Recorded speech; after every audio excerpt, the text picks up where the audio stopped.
ఎప్పుడు ఏదో ఒక సేవా కార్యక్రమాలు చేయడమే కాకుండా అన్నదానాలు కావచ్చు, వస్త్రదానం కావచ్చు, వెంకటేశ్వర స్వామి అందులో అక్కడ అన్నదానం కావచ్చు, ఏదైనా కానీ ఇంత ఘనంగా ఇంతమంది అతిథులతో ఎవరన్నా ఈ చుట్టుపక్కల తిరుపతి చుట్టుపక్కల ఎవరన్నా ఇంత ఘనంగా జన్మదినం చేసిన ఎవరన్నా ఉన్నారు?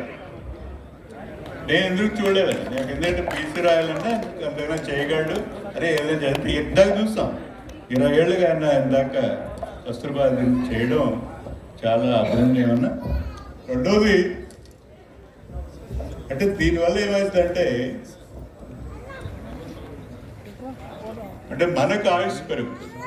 సోషల్ యాక్టివిటీస్ బాగా ఎక్కువ ఉంటే మీ స్ట్రెస్ తగ్గి మీకు ఆయుష్ ఎక్కువ పెరుగుతుంది. That means one secret. రెండోది ఎన్నుంటే ఏముందండి, వచ్చేటప్పుడేమో ప్రాణం ఉంటుంది, మన గురించి ఎవరైనా మాట్లాడు, కానీ పోయేటప్పుడేమో ప్రాణం ఉండదు, కానీ మన సంపద కీర్తి అయితే ఉంటుంది. దాంట్లో పీసీ రాఘవన్ గారి నెంబర్ 1 అని నేను ఫీల్ అయిపోయింది.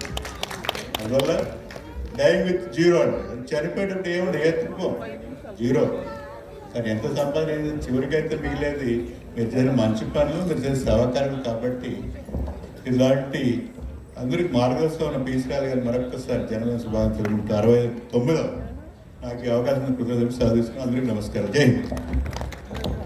Thank you sir.